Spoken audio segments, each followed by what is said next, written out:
So, in an effort to try to put more player tips on my YouTube videos, I decided that I would go ahead and do something that you've probably seen 100 times before, but I still want to make sure that I can give my input, and maybe you'll hear something that you haven't heard before. So let's talk about how to make good backstories. Riser, double. I take how much damage? So the first step to writing a good player backstory is to learn about the world that you're going to be playing in. Talk to your DM and understand what the setting is like, conflicts might be going on, what might be happening in the region that you're going to be in. You want to understand exactly what kind of world you're playing in. You're probably not going to be playing some war-torn soldier who is dealing with the PTSD of a war when there hasn't been one for, 100 years or something like that, right? Alternatively, you might not be playing the princess of a king when there are no real monarchies in the world that you're in. If there is war among the land, you're probably not playing some peace-loving farmer who is on a journey to learn what it's like to be an adventurer. Things like that. Basically, as long as you understand what the world is, as long as you understand what is going on in the world, then it's going to be easier for you to even begin to start what you're actually doing. Number 2, find a premise. So the first thing you want to do is try to understand exactly what you're looking for when it comes to the through line of your story, right? You want to start with a very basic thing. Again, the war-torn soldier, the son of a king, the farmer who's off to find out what adventuring is like. You want a base premise to build your entire backstory around so that you can kind of gain an understanding of what the through line is. It's very similar to writing any kind of story. You need to know a beginning and an end. You need to know where your character started and where you want your character to end up. Without a proper premise in mind, it's going to be difficult for you to even begin. Next up is to connect to your class. So one thing that kind of makes for uncompelling backstories is if there's nothing to do with your class, right? If you're playing a paladin, for example, but you can't give an example of why your character decided to start taking up oaths, then it's going to be difficult for you to truly connect your... It's hard to connect to a character that you don't understand the motivations of, is what I'm saying, right? If you can't connect your backstory to the class that you're playing in some tangible way, then it's difficult for you to get into what role-playing that class is like. I did a whole video on role-playing tips for new players, and I'll probably make a part 2 to that video because there's definitely more tips that I can give. But one of the tips was being connected to your character. And the whole reason you want to make a compelling backstory isn't just for your dungeon master to have something to work with, but it's also for you to also have something to work with. So you can't properly role-play your class if your backstory doesn't fit into it in any significant way. And that's not to say that you have to lay out an entire 3-page essay on why you want to traverse the world as a warlock or something like that. You don't have to be like, oh, when I was a young boy traveling through the Underdark, I decided I needed more power, and therefore I took a 76-year-long journey. And then you start rambling. You could just be like, character wanted more power, decided to become a warlock. It's that simple.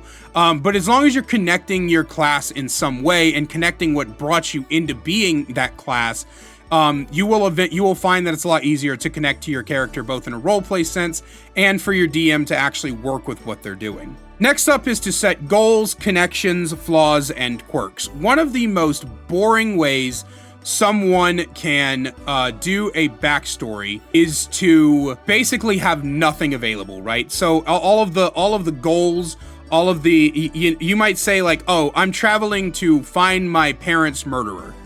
But then nothing else is there, right? There's no connections in the world. Your character doesn't have any little quirks or flaws or something like that. I'll give you a great example, right? My very first character actually was a dragonborn fighter who was an ex-city guard, and he had a quirk where he had to drink. If he didn't have alcohol, he was very irritable and frustrating to deal with. But he also had connections. He had some of his old co-workers in the city guard. He had an adoptive son that was a runaway that abandoned the city guard. There's just little things like that. Keep a backstory a little bit more interesting and give your DM a little bit more to work with. Without someone to be around your character, it's hard for your DM to give you anything. One of the purposes of making a backstory is to give your DM something to work with. Good DMs will weave your backstory into the campaign, into the narrative. Bad DMs will take your backstory, go, that's neat, and put it to the side and never reference it ever again. So it's important that you use your backstory as kind of a understanding for the DM of what your character is like, so your DM can give you motivations, they can give you story hooks, they can give you your time in the spotlight. And it's also important, once again, for you to be able to roleplay well. If you are not giving your character all of these things, then it's very, very, very, very difficult for you to be able to roleplay a character that you don't even have an identity for. If you don't have an identity for him, what are you supposed to do with it? Next up is to keep it short and simple. It is very tempting to write a 14-page backstory on a character that you love and cherish so much. I have had players that are addicted to writing stories, and that's great. As a DM, I love stories that flow really nicely, that have a constructive narrative that I'm able to use. But at the same time, it can be very frustrating when I've got 5 players. 4 of those players have handed me a 1, maybe 2-page backstory, and another one has given me what is essentially a short novel. And I don't want to ever break that away or take that away from somebody, right? I never want to dour your mood, but handing me a packet as a backstory is definitely something that I feel a lot of people don't really understand how hard that is on a DM, because at that point you've given me too much information.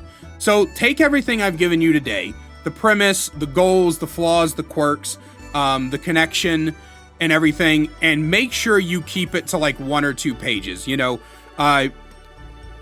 Desiree, the druid, grew up in the forest, connecting with nature and talking with her shaman.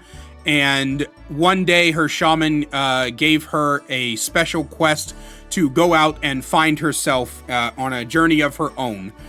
Desiree is very attached to the nature of the world, and is always wants to befriend animals, right? Something like that.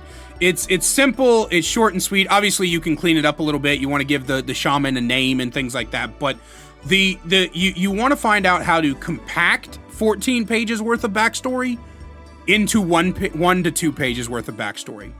And finally, talk to your dungeon master. Make sure you have a full conversation with your dungeon master about your backstory. Make sure everything fits, and ask them questions. Ask them hey, my character. So I'll give you an example. In the campaign that I'm currently running, one of my players had their father died at sea. They lived on the docks. Their father was a fisherman. Their father died at sea. They witnessed it. They said, where can my starting location be? And I gave them a city to start in. And that is basically the kind of thing you want when you're talking to your dungeon master. So, and that's all I have for you guys today as far as making a good backstory. If you have any additional advice, make sure you leave it linked down below. And as always, a great big special thank you to everybody who watches these. We are getting very, very close to being able to have channel members and also run ads on the video. So if you've been enjoying the videos, please make sure that you send them to your D&D groups, your D&D friends, all of that good stuff. I love you guys so much. Oh, and thank you for over 2,000 views on the Red Flag DM video. That was crazy. But hey, I will see you guys in the next one.